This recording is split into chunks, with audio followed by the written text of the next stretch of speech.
Everyone, welcome back to the channel. मैं हूं प्रगति और आप सबका बहुत बहुत स्वागत है मेरे इस चैनल पे। So here we are with the part 9 of our MCQ series that is for PGT and TGT commerce.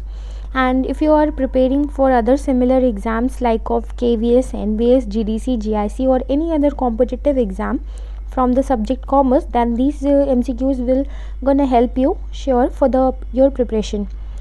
And the rest of the 8 parts are there in the playlist. You can also watch them there. So let us start with our first question. The arithmetic mean of a frequency distribution is 5, and if each frequency is multiplied by 5, the arithmetic mean will be.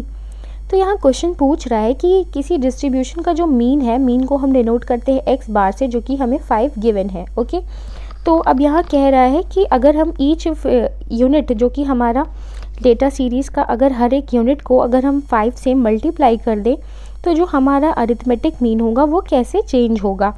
तो जब कभी भी अगर multiplication या each unit में multiply करने की बात हो रही है तो जो मीन होता है वो हमारा मेजर होता है सेंट्रल टेंडेंसी का, ओके, जिसे हम एवरेज कहते हैं। ओके, तो यहाँ पर अगर हर एक यूनिट में अगर 5 मल्टीप्लाई हो रहा है तो जो हमारा मीन है वो भी हमारा क्या हो जाएगा, इंक्रीज़ कर जाएगा 5 टाइम से। तो यानी कि जो मीन की न्यू वैल्यू होगी वो हमारी क्या हो जाएगी, 25 हो जाएगी। ओके, तो यहाँ गिवन ऑप्शंस में से हमारा ऑप्शन नंबर बी जो है वो हमारा करेक्ट आंसर बन जाता है। अगर इसी तरह सिमिलर क्वेश्चन में पूछ रहा हो कि अगर हर यूनिट की जो वैल्यू है वो इंक्रीज़ हो गई है 5 टाइम्स में, यानी कि हर यूनिट की वैल्यू +5 हो गई है, तो उस केस में क्या होगा, तो जो हमारा मीन होगा वो भी उतनी ही वैल्यू से क्या हो जाएगा, इंक्रीज़ या फिर डिक्रीज़ हो जाएगा। ओके, ये एक मीन की प्रॉपर्टी होती है। नेक्स्ट क्वेश्चन देखते हैं। Which one of the following need is not a part of Maslow's hierarchy of needs theory. तो गिवन ऑप्शंस में से आपको बताना है कि मैस्लो की नीड हायरार्की थ्योरी में से कौन सा पार्ट नहीं है। तो मैस्लो की नीड हायरार्की थ्योरी क्या होती है। मैस्लो ने नीड्स को 5 पार्ट्स में डिवाइड किया था।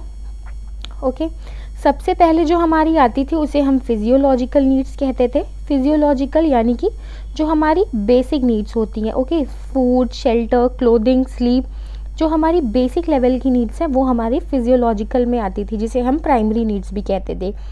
फिर सेकंड नंबर पे हमारा क्या आता था, सेफ्टी नीड्स या फिर सिक्योरिटी नीड्स। सेकंड नंबर पे हमारा सेफ्टी नीड्स होता था। उसके बाद थर्ड नंबर पे हमारा क्या होता था, सोशल नीड्स। उसके ऊपर आता था हमारा क्या, एस्टीम। और सबसे ऊपर हमारा होता था क्या, सेल्फ एक्चुअलाइजेशन, यानी कि जो हमारा ड्रीम होता था हम सबसे बाद में उसे अचीव करते थे, जो डिज़ायर्स होते थे उन्हें फुलफ़िल करते थे। सबसे पहले बेसिक नीड, फिर हम सिक्योरिटी या फिर सेफ्टी नीड्स को फुलफ़िल करते थे। फिर सोशल नीड्स के बारे में सोचते थे कि हमारा जो है बिलोंगिंग, फ्रेंडशिप, अफेक्शन, इन सब के बारे में जो है सोचता है ह्यूमन। फिर उसके बाद एस्टीम में क्या होता है, एक इंडिपेंडेंस और सेंस ऑफ अचीवमेंट के बारे में, उसको एक्वायर करने के बारे में सोचता है। और सेल्फ एक्चुअलाइजेशन का मतलब होता है कि जब ये सारी नीड्स फुलफ़िल हो जाती है तो उसके बाद सेल्फ एक्चुअलाइजेशन जो होता है उसमें हम जो हमारा ड्रीम होता है, जो डिज़ायर्स होते हैं, हम उसे अचीव करने के बारे में सोचते हैं। तो ये 5 तरीके की नीड्स थी जो कि मैस्लो ने अपनी नीड हायरार्की थ्योरी में बताई थी। तो यहाँ गिवन ऑप्शंस में से जो हमारा ऑप्शन नंबर डी है, wealth needs, that is not the part of the hierarchy. तो यहाँ हमारा करेक्ट ऑप्शन जो हो जाता है वो हमारा हो जाता है क्या, wealth needs. Okay, hope this is clear to you all. Next question देखते हैं। For a symmetrical distribution, first quartile and median are 20 and 24 respectively. Find the third quartile of the distribution. तो यहाँ पे जो है हमें सिमेट्रिकल डिस्ट्रीब्यूशन में ये बताना है कि हमारा जो फर्स्ट क्वार्टाइल फर्स्ट को हम कैसे डिनोट करते हैं, Q1 से। तो हमारी Q1 की वैल्यू जो है वो दी हुई है 20, और जो हमारा मीडियन है, मीडियन को हम ऑल्टरनेटिव मीडियन को Q2 भी लिख सकते हैं। तो हमारा जो Q2 है वो हमारा 24 है। ओके, अब ये Q1 और Q2 आप सोच रहे होंगे Q2 मीडियन को क्यों कहते हैं। सपोज कर लेते हैं ये हमारा डिस्ट्रीब्यूशन है। ओके, ये जो है इसकी मिड वैल्यू है, मिड वैल्यू तो हमारी मीडियन कहलाती है। तो ये जो क्वार्टाइल्स होते हैं किसी भी डिस्ट्रीब्यूशन को 4 इक्वल पार्ट्स में डिस्ट्रीब्यूट कर देते हैं।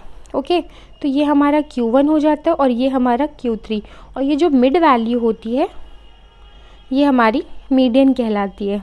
ओके, तो अब हम कैसे फाइंड करेंगे? हमारे पास फॉर्मूला है क्या, Q1 प्लस Q3 अपॉन 2 करने पे हमें जो है मीडियन मिलता है।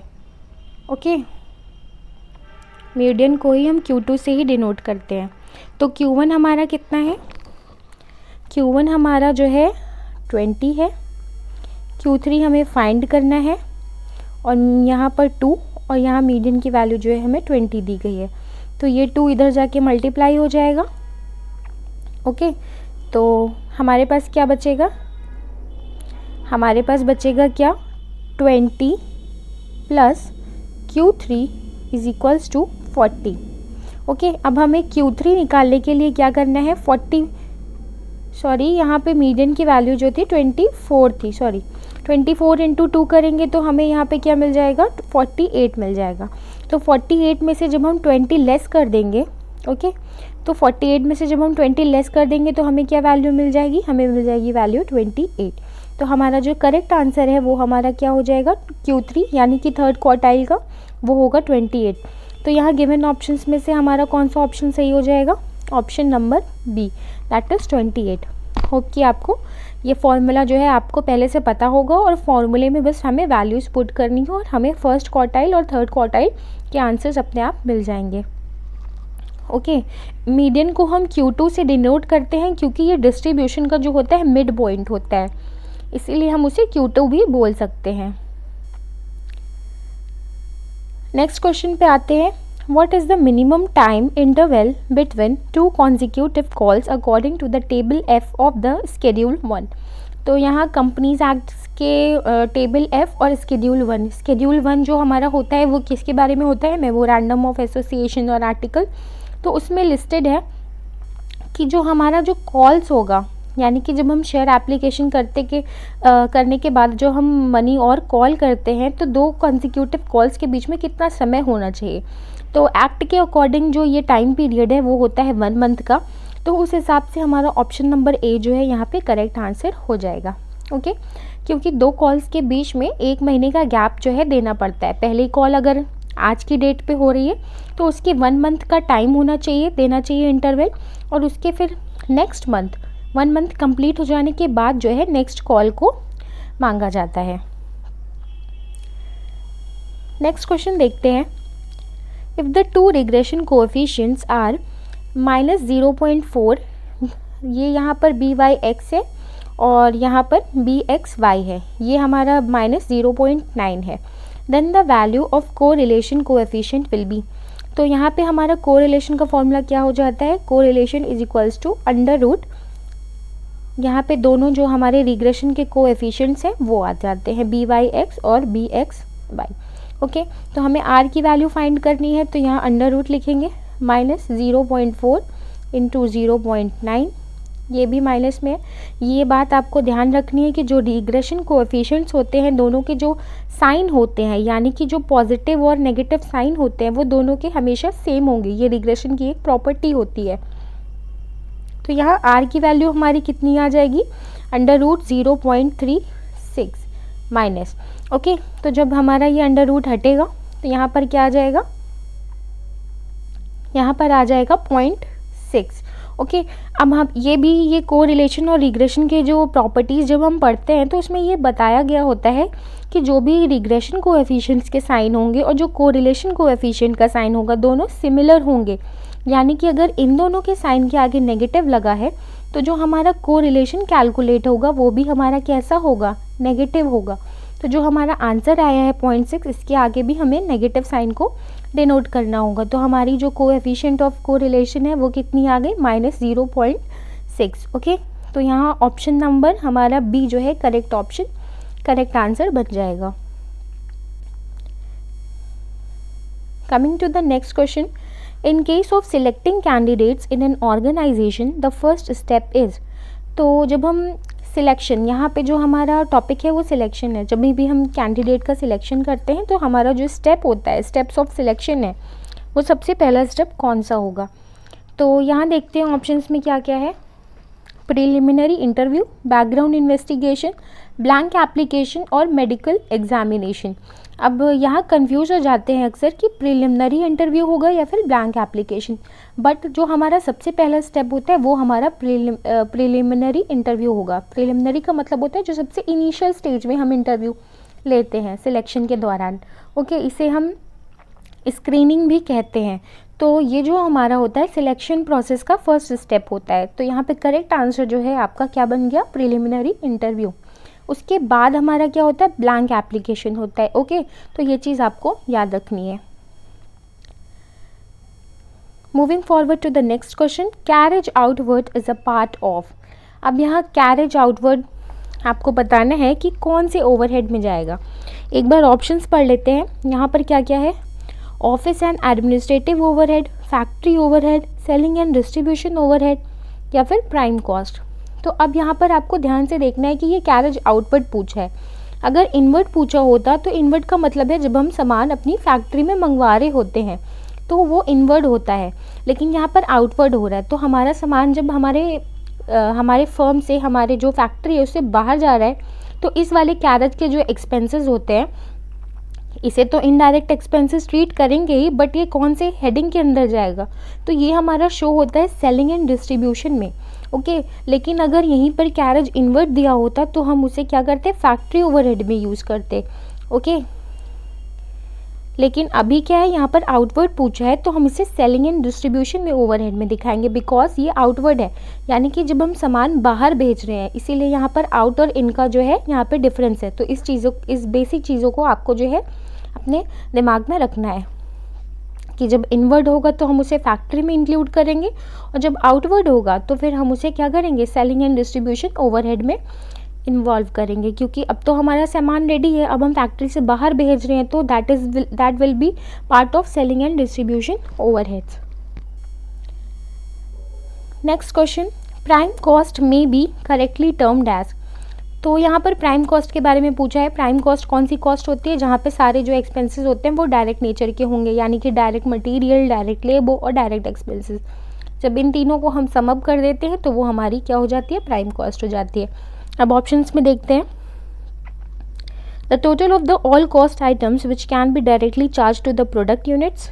ओके, नेक्स्ट है the sum of all the direct materials and labour cost excluding all other cost. C में लिखा है the total cost incurred in producing a finished product, ये तो हो नहीं सकती। और the sum of the large cost in the product cost, तो ये भी ऑप्शन गलत है। तो ए और बी के बीच में यहाँ पर ये एक्सक्लूडिंग जो लिख दिया है, इससे हमारा ऑप्शन बी जो है एलिमिनेट हो जाता है। हमारा ऑप्शन नंबर ए जो है राइट आंसर बन जाएगा, because it is the total of all the cost items which can be directly, यहाँ पर वर्ड कौन सा यूज हुआ है, directly, that are directly charge to the product units. Okay, अब ये डायरेक्टली चार्ज कॉस्ट कौन कौन सी होती है, अभी मैंने बताया, direct material, direct labour and direct expenses. जब इन्हीं डायरेक्ट नेचर के सारे एक्सपेंसेस को हम ऐड कर देते हैं कॉस्ट को, तो ये हमारी क्या बन जाती है, ये हमारी बन जाती है प्राइम कॉस्ट। और जो हमारी इनडायरेक्ट कॉस्ट होती है उसे हम क्या कहते हैं, ओवरहेड्स कहते हैं। ओके, जो कि इसके पहले वाले क्वेश्चन में पूछा गया था। नेक्स्ट क्वेश्चन देखते हैं, shareholders funds plus long term debt is equals to. तो अब यहाँ पर आपको जो बैलेंस शीट का फॉर्मेट है वो यहाँ पर आपको याद होना चाहिए। मैं सपोज कर रही हूँ कि आपको याद होगा। तो जो हमारा शेयर होल्डर्स फंड होता है, ओके, इसमें हमारे equity, capital, share holder, reserves and surplus सब आ जाते हैं। ओके, फिर यहाँ पे लॉन्ग टर्म डेट, यानी कि लॉन्ग टर्म बोरोइंग्स, जैसे कि अगर लोन ले रखा है वो, या फिर डिबेंचर्स इशू कर रखे हैं वो सारी चीज़ें आपके लॉन्ग टर्म डेट का पार्ट होती है। तो इन दोनों को हम कलेक्टिवली क्या कहते हैं, ऑप्शंस में क्या क्या है देखते हैं। करंट असेट्स है, करंट लाइबिलिटीज़ है, फिक्स्ड असेट है, तो कैपिटल एम्प्लॉयड है।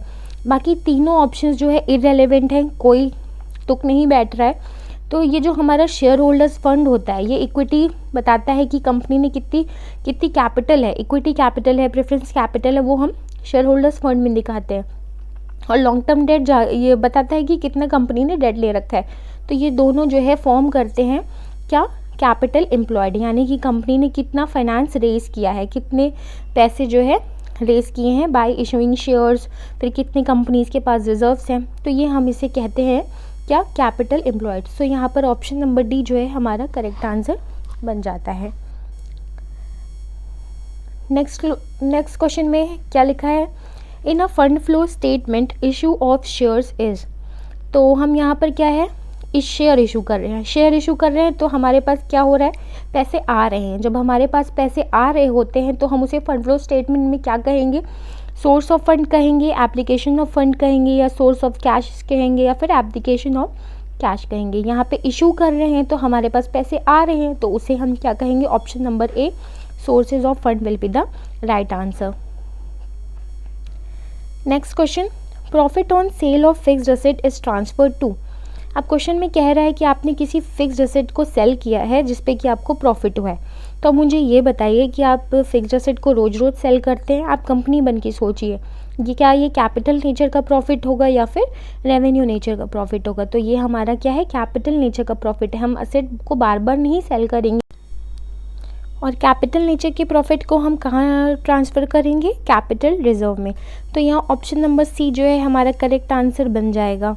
ओके, कैपिटल रिजर्व जो यहाँ profit on sale of fixed asset होगा, इसे हम ट्रांसफ़र कर देंगे कहाँ, कैपिटल रिजर्व में। इसे शो कहाँ करेंगे, हम लोग जो पीएल अकाउंट बनाते हैं, स्टेटमेंट ऑफ पीएल, उसमें हम पहले क्रेडिट साइड शो करेंगे और फिर इसे जो है एक एंट्री पास करेंगे, जर्नल एंट्री, जिसमें इसको कैपिटल रिजर्व में ट्रांसफ़र कर दिया जाएगा। Okay, statement of PL account debited to capital reserve.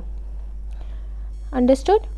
Moving on to the next question, the concept of consumer surplus was introduced in economics by whom। तो ये आपको पता होना चाहिए। यहाँ ऑप्शंस में क्या क्या है, Robins, professor Robins, professor Samuelson, professor Smith, या फिर प्रोफेसर मार्शल। तो इसका सही आंसर जो होगा वो होगा प्रोफेसर मार्शल। तो ये जो कंसेप्ट है कंज्यूमर सरप्लस का, वो मार्शल ने दिया था। Okay, no news is a good news relates to. तो ये जो कंसेप्ट है no news is a good news, ये हमारा क्या बताता है। ऑप्शंस में क्या है, historical feedback control, predictive feed forward control, या फिर क्रिटिकल पॉइंट कंट्रोल, या फिर इसे कहते हैं कंट्रोल बाय एक्सेप्शन। तो ये जो हमारा no news is a good news है, ये हमारा एक टेक्निक है कंट्रोल बाय एक्सेप्शन का। तो यहाँ जो करेक्ट आंसर वो होगा हमारा क्या, control by exception. Okay, next question देखते हैं, which of the following method is included in the off the job training. तो यहाँ दो मेथड्स होते हैं हमारी ट्रेनिंग के, ऑफ द जॉब और ऑन द जॉब। यहाँ गिवन ऑप्शंस में से बताना है कौन सा आपका जो है ऑफ द जॉब ट्रेनिंग है।